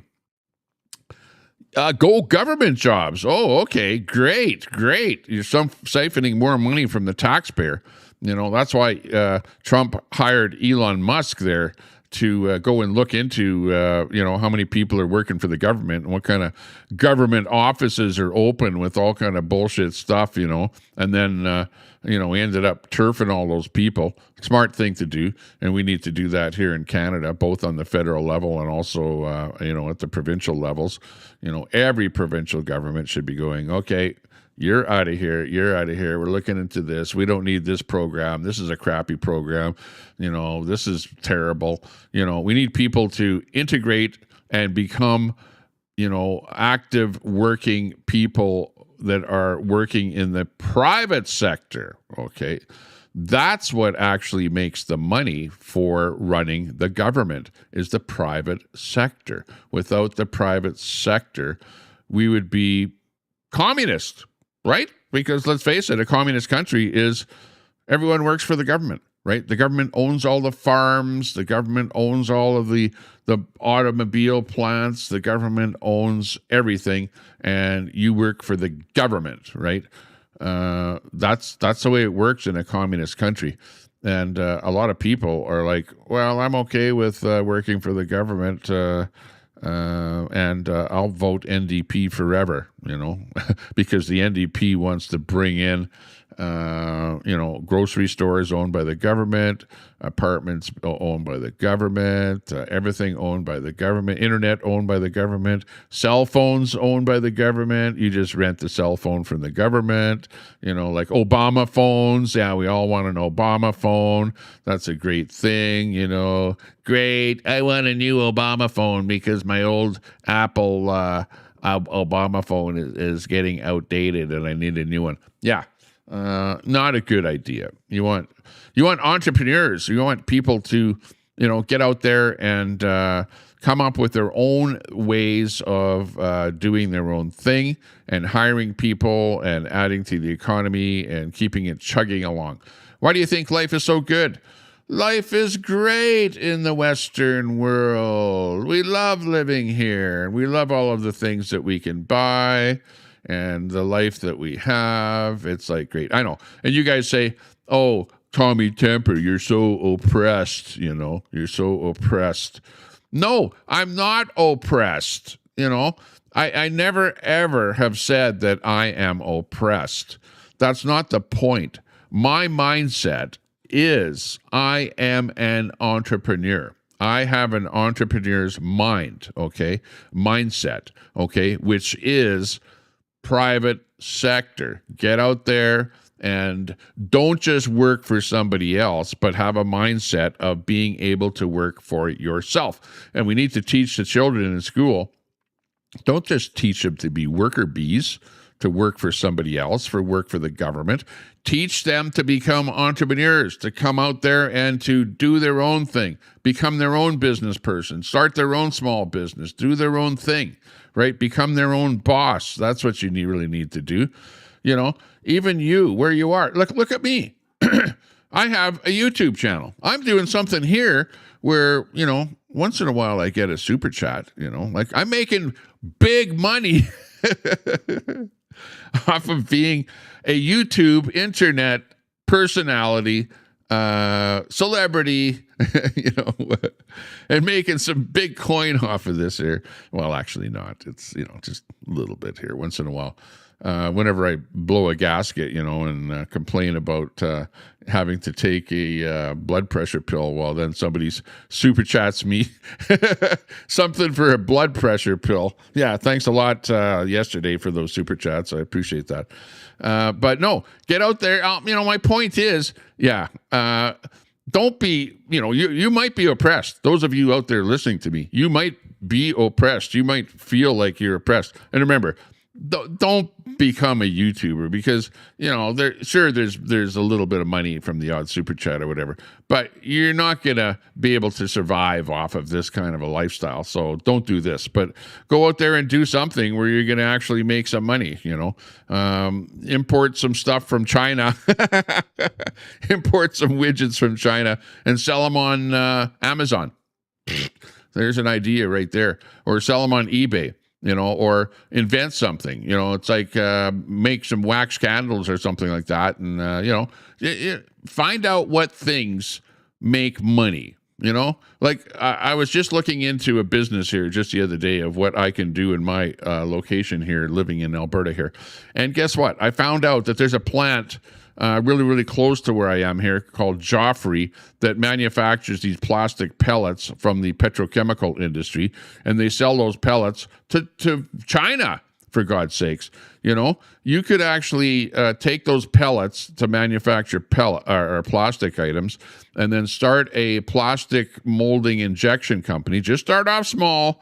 Rent a little space, get a little bank loan, buy one machine. One machine might cost you like $50,000 or something like that, and start your own plastic injection. And a simple product like something like a clothes hamper, for example. You could manufacture a clothes hamper, right, and sell that clothes hamper on Amazon. And you could probably, if you were actually manufacturing that yourself, you could undercut everybody on Amazon because you could produce those things cheaper because you have the stockpile of the plastic pellet material right here in your backyard. Well, this is what I could do where I live right here, So actually, yeah, if I was to start a company right now, it would be a plastic molded injection company.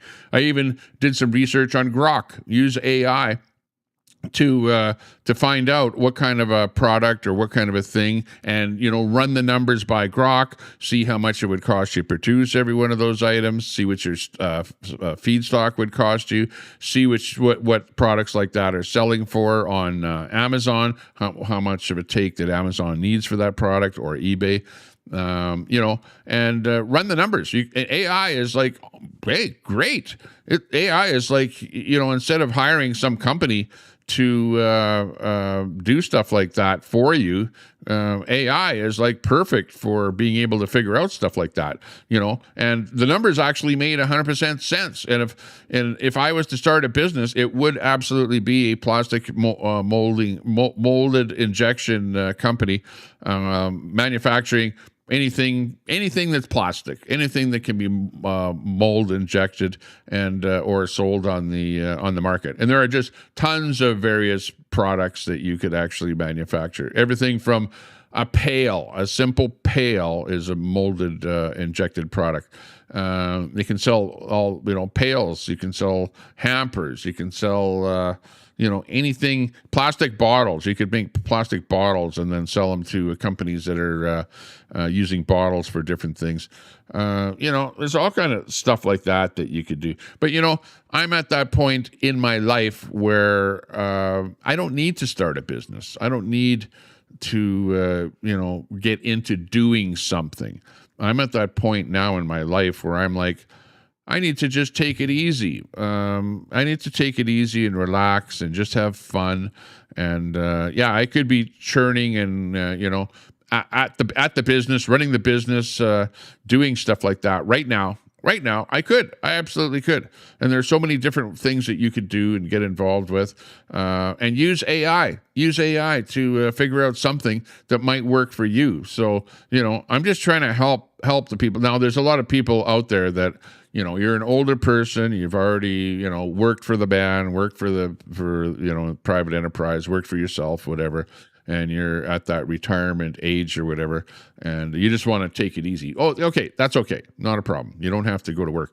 But if you're a young person and you have, the whole world in front of you, you have to look for, at some point, you are going to want to retire.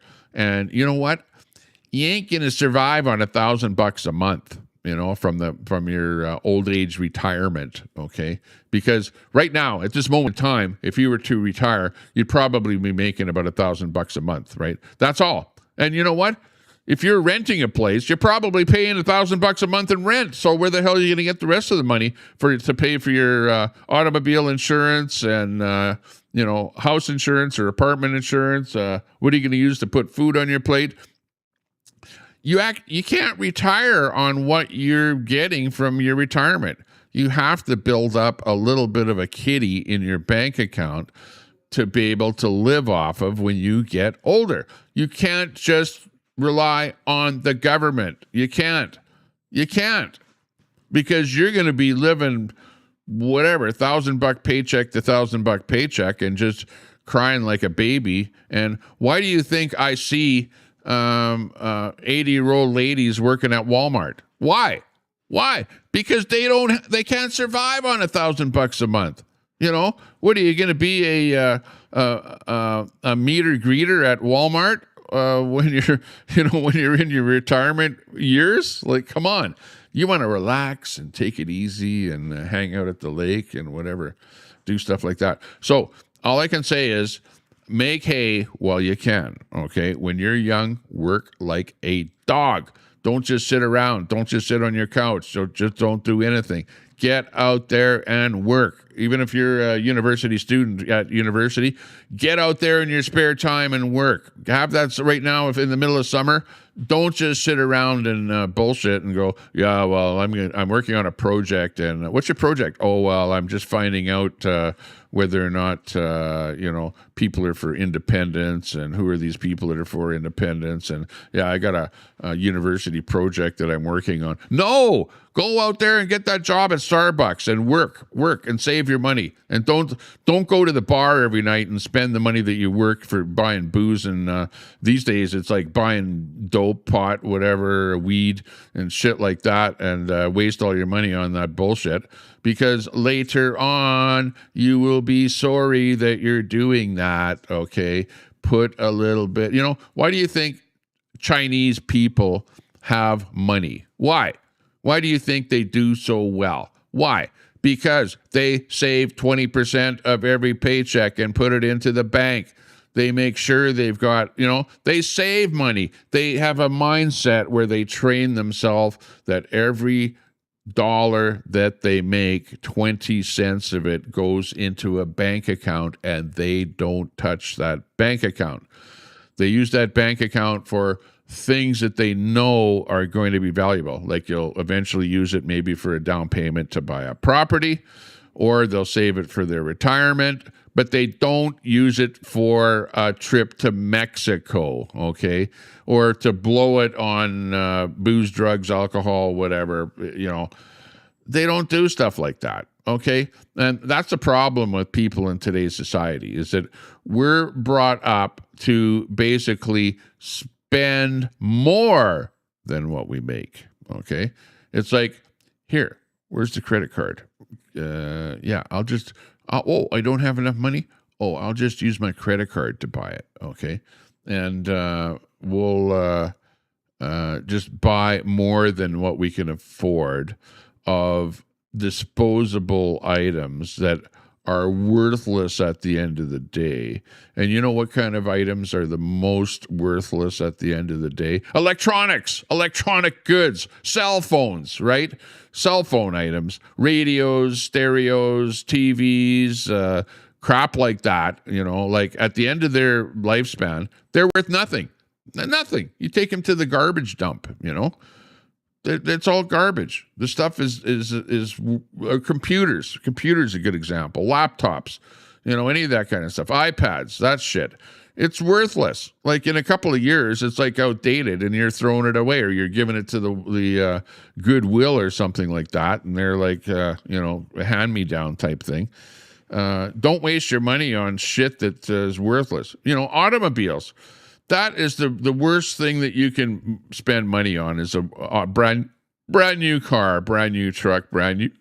The worst is a brand new electric vehicle. Holy shit, those things.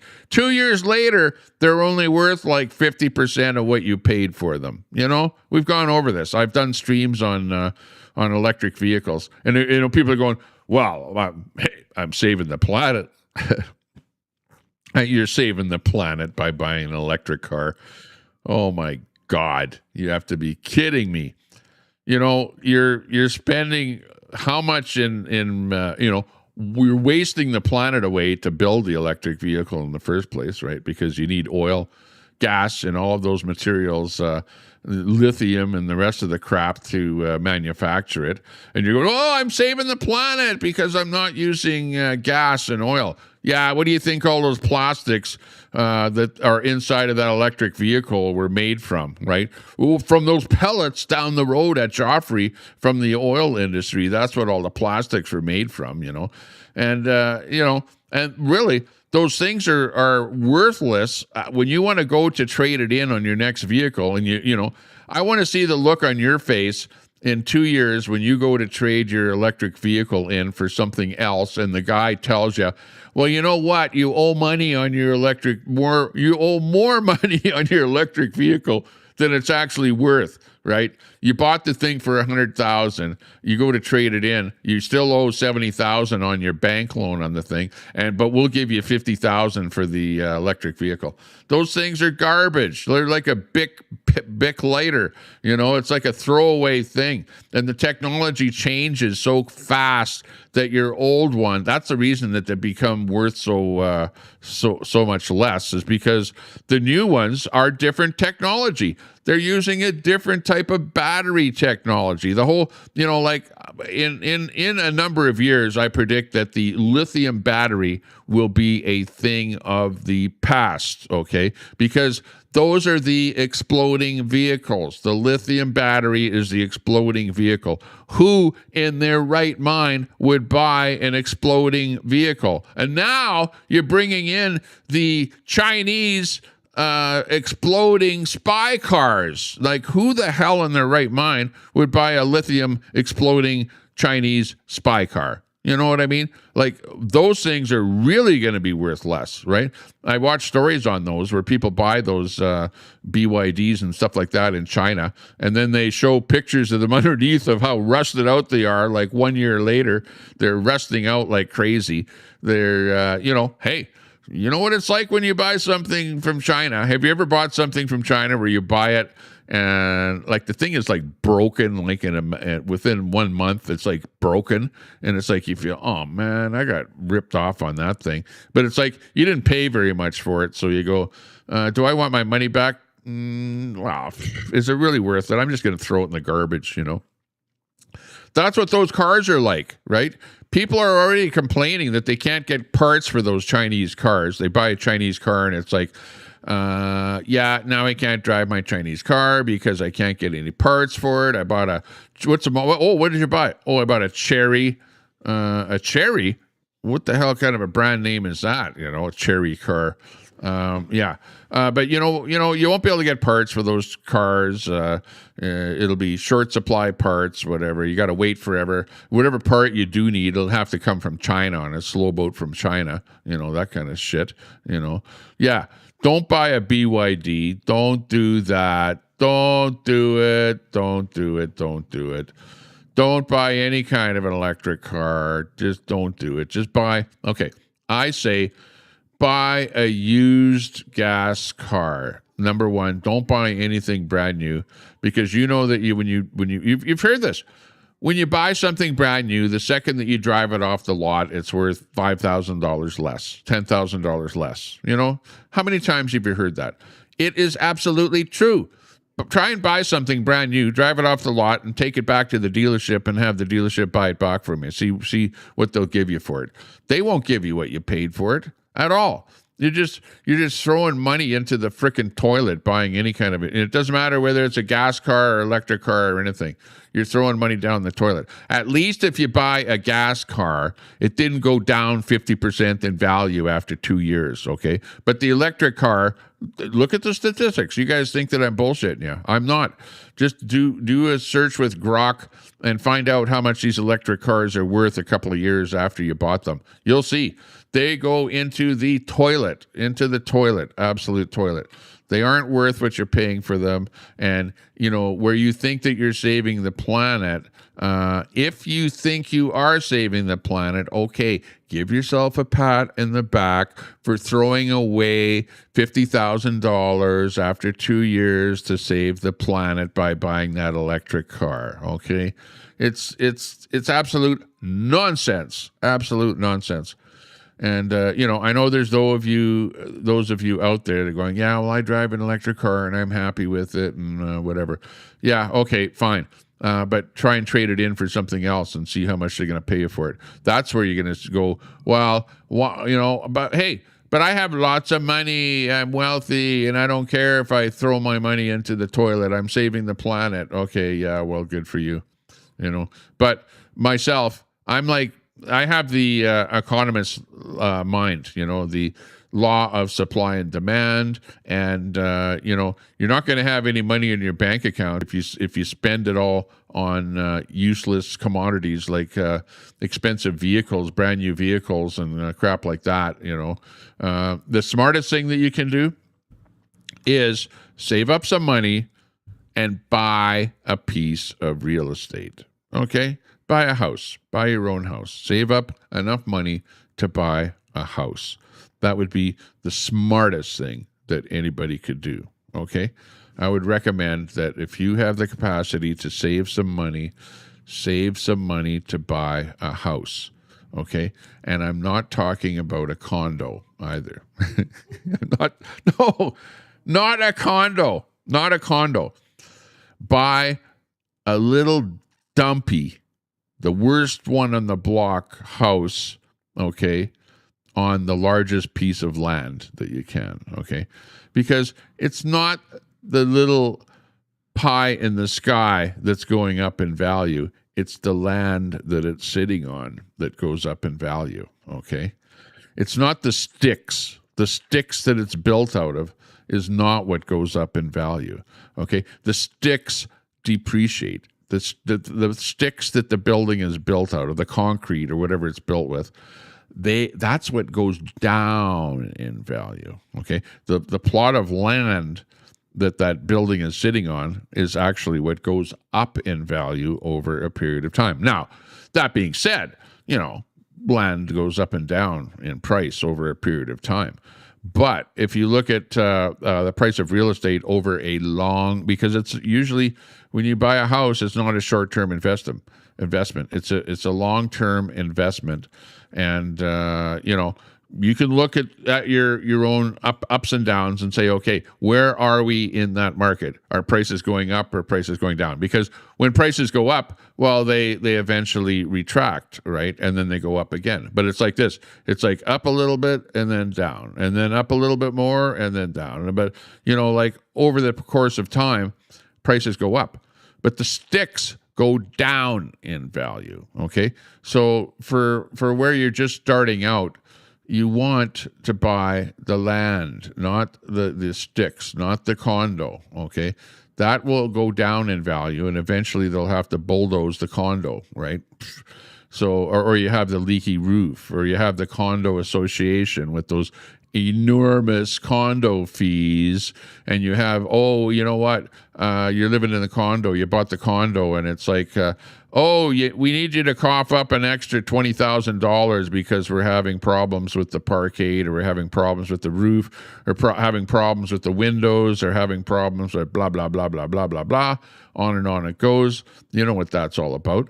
So, what you want to do is really, really, really try and buy a little shack on a big piece of land, okay, in a good area, okay, the best area. Look for a good area. Look for an area that is on the increase, not the slummy area where things are on the dive. You don't want to buy something where it's a bunch of gangs living there and gang activity and drug houses and stuff like that. You don't want to be in that area at all. So you have to think about this. Think smart, think what you're doing there.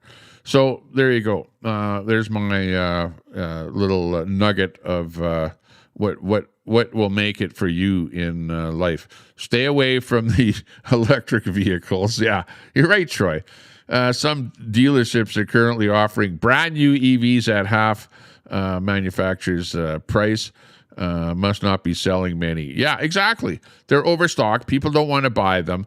There's new stuff coming on the market, especially up here in Canada. You got the cheap El Cheapo Chinese exploding spy cars that are coming on the market, which are making it so that the Tesla. Look at Tesla stock. Tesla stock is actually dropping in the last little while. It's actually one of the trending topics right now. Is what Tesla stock is doing there right now. So they're not doing very well. And it's because of the competition. Well, not so much in the States, because at least Trump has the 100% tariffs on the Chinese spy vehicles, exploding spy vehicles in the United States. But up here in Canada, we're not so smart because Mark Carney is making deals with China. He's in bed with China. He got some big loans for Brookfield Corporation from China, and he's got the reduced tariffs on the Chinese electric exploding spy vehicles. Someone's going to get me for everything that I'm saying here someday. They go, Tommy, you're a liar. Yeah. But, I wouldn't be saying it if I was a liar. I'm not a liar. I'm not a liar. I'm not a liar. I just tell it the way it is. And, sometimes truth hurts. Okay. But I don't want to say anything that is vindictive or bad or anything that will land me in jail with the new hate laws in Canada. Hate hog is going to end up in jail, though. That much I can tell you for sure. Yeah, that'll be glorious. Someone will slam hate hog with a hate crime. Like, it will happen. It will absolutely happen. And I will chuckle when that day comes. You know that? I will absolutely chuckle. But that being said, yeah, I had fun. I'm having fun. I hope you're having fun. And with that, we've kind of come to an end here with our program. It's 11:42 in the morning, Mountain Daylight Time in Alberta.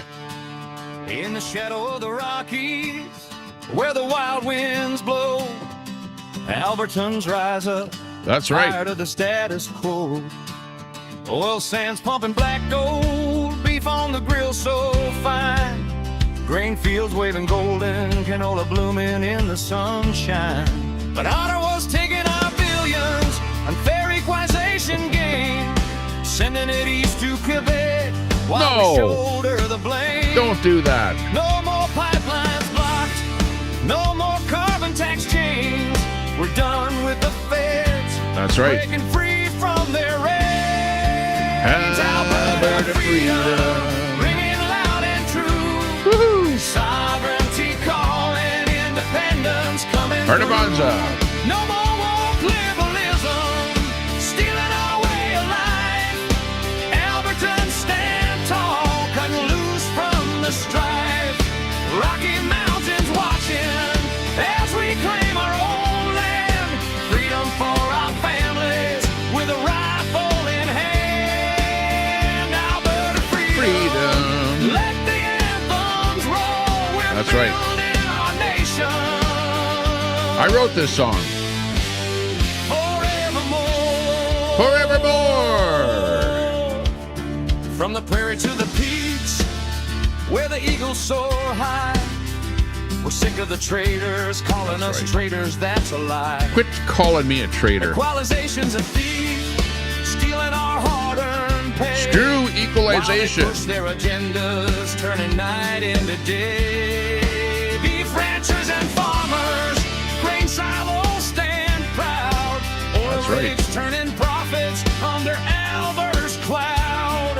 No more begging for ports, landlocked but strong we stand. We'll negotiate our future 1090 with the frames world per in our second. hand. Good to see you. Alberta freedom, ringing Troy, loud and Susan. true.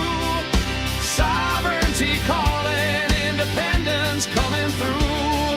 No more woke liberalism, stealing our way of life. Alberton, stand tall, cut loose from Mama the Red, strife. take care. Rocky Mountains You look watching after Red, okay? as we claim our own land. Freedom for our families. Keep hammering with Q. a rifle in hand. Alberta Freedom. Let the anthems DDD. roll. We're building our nation. Jeannie. Hey, Jeannie. Forevermore. Elm. Good day, Elm. They say it's illegal, Have a good day. but self-determination's all right. Like Ukraine from the Soviets, we'll fight through the night. No more sending our wealth to fund their endless schemes. Our pensions rising, fulfilling our dreams. Let's vote for freedom, Jeannie. Liberals, their rules and Big their ups, big games. thumbs up. Albertans awakening. Falling out on names. Time for a golf cart ride, I think. Look how nice it is out there. It's beautiful at the lake. It's a thing of fun and beauty. Oh, I'm going to have fun today. And we're slated with a party later on, a party. Going to a party. So that's always fun on a Saturday. Canola fields yellow, beef Hold herds back. grazing free, oil sands fueling futures as far as the eye can see. We're Albertans first, with hearts full of fire. Separation's the answer, lifting us higher. No more being the wallet for a broken confederation. Freedom's our birthright, our declaration. Alberta freedom, ringing loud and true. Sovereignty calling. We are at the mountains. Look, Coming through. there's the mountains right there. Liberalism, stealing our way of life. Albertans stand tall, cut loose from the strife. 45 minutes away from where I'm at. You can see the mountains. As we claim our own land. Freedom for Super our salty. You got here late. with the Yeah. rifle in hand. We're finishing up. Alberta freedom. We're going to have a little late breakfast. We're building our nation. Don't want to eat too much.